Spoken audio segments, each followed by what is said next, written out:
야, 이거 생각보다 너무 치열해지는데요. 산타페에 이어서 소렌토는 페이스리프트 모델이 정식으로 공개됐죠. 오늘은 그런데 좀 확실하게 말씀드리면 산타페랑 소렌토 중에 고민 중인 분들, 그 중에서도 소렌토로 마음이 기울어져 있는 분들한테 도움이 될 만한 내용입니다. 왜냐면 저도 개인적으로 소렌토가 좀 더 눈에 들어와서 소렌토를 사야 하는 이유에 대해서 총정리를 해드릴 건데, 마침 얼마 전에 컨버전 옵션표를 분석해드렸고 옵션 추천도 좀 해달라는 의견이 있어서 관련 내용을 쉽고 빠르게 정리해드리겠습니다. 아직 산타페는 옵션표가 정식으로 나오지 않았습니다. 그런데 소렌토는 어쩌다가 사내용 옵션표가 유출이 되면서 트림과 기본 사양 그리고 옵션 항목까지 모든 게 공개가 됐습니다. 이 옵션표에서 알 수 있는 것들은 뭐였나요? 1.6 하이브리드 4륜고동 모델은 예상대로 친환경차 세제 혜택 대상이 아니라는 점, 하이트림 기본 사양이 매우 풍부해졌다는 점, 그리고 하이트림에서도 웬만한 옵션을 모두 선택할 수 있다는 점에서 굉장히 매력이 있는 구성이라고 말씀드렸죠. 트림별로 어떤 기본 사양이 들어가는지에 대한 건 지난번 영상에서 자세히 다뤄드렸으니 이 영상을 참고해주시면 되고요. 오늘은 구매자분들을 위해서 옵션 추천을 위주로 해볼 겁니다. 지금 소렌토 계약자분들 중에 페이스리프트로 넘어갈 고객들은 빨리 선택을 하라 했다고 합니다. 그래서 아직 가격은 안 나왔지만 옵션을 기반으로 선택하면 이렇습니다. 풀옵션을 원하는 분들은 그냥 그대로 가면 되는 거고요.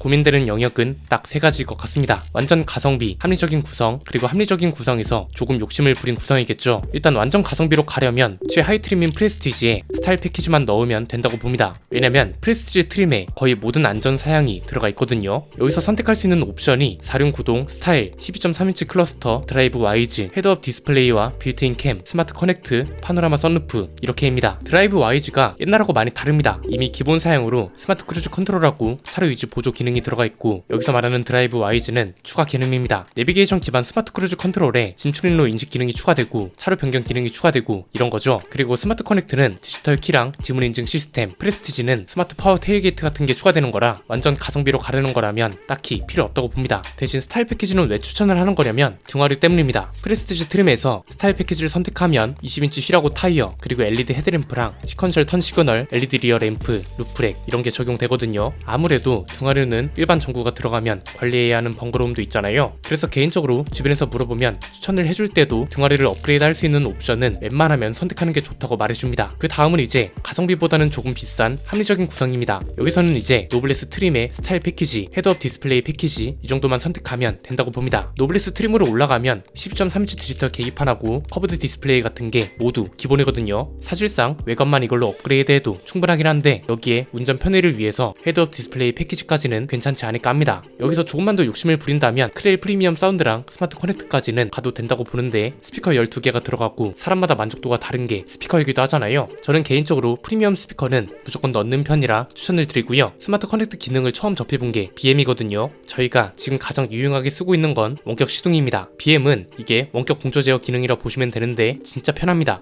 여름에는 미리 에어컨을 틀어둘 수 있고 겨울에는 미리 예열도 하고 히터도 틀어둘 수 있는 기능이잖아요. 가죽 시트는 특히 여름에 얼마나 뜨거워요. 그래서 원격 공조 장치는 한번 써보면 못 끊는 기능이기도 해서 아직 한 번도 안 써보셨다면 입문해 보는 것도 좋습니다. 솔직히 이 외의 옵션은 모두 개인 취향대로 갈릴 것 같은데 합리적인 구성에서 벗어나기 싫다면 드라이브 와이즈는 딱히 없어도 될 것 같습니다. 앞에서 말씀드린 대로 이미 안전 기능이나 반자율 주행 기능이 모두 들어가 있고, 여기서 말하는 드라이브 와이즈는 이미 있는 반자율 주행 시스템에 기능을 몇 가지 추가하는 수준이라 딱히 없어도 된다고 봅니다. 그래서 정리해보면 어떻다? 완전 가성비로 가려면 최하위 트림인 프레스티지에 스타일 패키지만 추가하고, 합리적인 구성으로 가려면 노블레스 트림의 스타일 패키지랑 헤드업 디스플레이 패키지까지, 그리고 여기서 조금만 더 욕심을 낸다면 노블레스 트림의 스타일 패키지, 헤드업 디스플레이 패키지, 크레일 프리미엄 사운드, 스마트 커넥트 이 정도면 될 것 같습니다. 자, 그러면 이제 산타페보다 소렌토가 눈에 더 들어온 이유에 대해서 설명해 드리겠습니다. 일단 첫 번째는 페이스리프트라는 점이 오히려 이점으로 작용하고 있다는 겁니다. 반대로 말하면 산타페는 풀체인지라는 점이 흠이 됐다는 거죠. 디자인은 그냥 개인 취향 영역으로 보고 오늘은 다른 걸 위주로 보자는 건데요. 소렌토랑 산타페가 어느 순간 좀 꼬인 게 있습니다. 소렌토는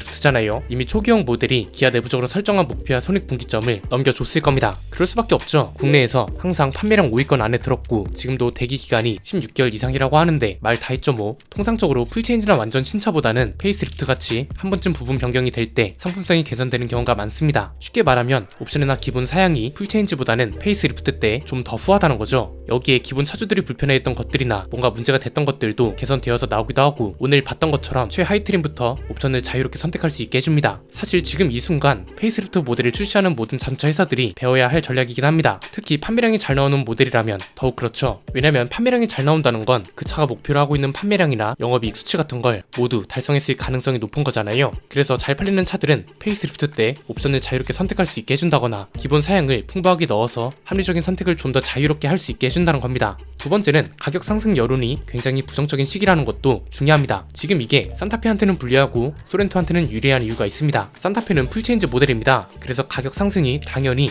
페이스리프트 모델보다 훨씬 많을 거라고 말씀드렸잖아요. 심지어 3열 공간 때문에 차체도 커지고 옵션 사양도 그랜저급으로 들어간다고 하죠. 문제는 지금 현대차가 풀체인지 때마다 가격 상승으로 인한 여론이 그리 좋지 못하다는 겁니다. 그랜저가 대표적이고 코나가 뒤를 이었고 산타페도 큰 이변이 없으면 뒤를 이어갈 텐데 여기서 구분해야 할 건 그랜저는 가격이 비싸도 잘 팔릴만한 차이기 때문에 조금 다르다는 겁니다. 이걸 자꾸 아무리 욕해도 그랜저는 잘 팔린다면서 모든 논리를 종결한다는 식으로 댓글을 다는 분들이 꽤 있던데 이건 나머지 조건들을 너무 무시하는 발언인 겁니다. 그랜저는 플래그십 모델입니다. 고급스러울수록 좋고 고급스럽게 만들려면 비싸집니다. 비싼 돈을 주고도 구매할 의향이 있는 사람들도 찾는 차가 그랜저급이고 가격이 비싸져도 이 급에서는 선택지가 K8 말고는 없으니 잘 팔릴 수밖에 없는 거고 저희도 그렇게 전망을 해드렸습니다. 그런데 코나는 어떤가요? 소형 SUV의 본질인 저렴한 가격을 깨버리니까 트랙스랑 셀토스보다 판매량이 안 나오고 있죠. 왜냐면 소형차는 저렴한 차를 원하는 사람들이 찾는 차이기 때문에 비싸면 비쌀수록 외면당하는 게 당연한 겁니다. 그런데 산타페는 잘 모르겠습니다. 지난번에도 이렇게 말씀드렸던 이유가 아예 그랜저처럼 플래그십 모델을 찾는 사람들을 위한 차라면 모르겠는데 꼭 그렇지만은 않거든요. 그렇다고 코나처럼 무조건 저렴해야 하는 차도 아니고요. 그래서 어떻게 될지는 모르겠지만 소렌토가 있는 이상 소렌토 페이스리프트보다 가격 상승은 더 클 거고 소렌토가 산타페에 대한 역할도 하기 때문에 어차피 비슷한 구성이라면 디자인 좋고 가격 저렴한 차를 사는 사람들이 더 많을 수밖에 없다는 거죠. 소렌토는 특히 옵션표가 매우 긍정적인 역할을 하고 있다고 봅니다. 하위 트림에서 대부분의 옵션을 선택할 수 있게 해준 것도 그렇고 거의 모든 사양을 기본화한 것도 잘했다고 할 만한 것들입니다. 경쟁 브랜드들이 안에서 욕먹는 것 중 하나이기도 하잖아요. 세 번째는 이미 잘 팔리고 있는 차라는 것도 큽니다. 이게 왜 중요하냐면 일정 수준 이상 판매량이 잘 나오는 차는 굳이 회사가 노력하지 않아도 기본적으로 다른 차들보다 접근성이 좋습니다. 여기서 말하는 접근성은 뭐냐면 굳이 홍보가 없어도 도로에 돌아다니는 차가 많아서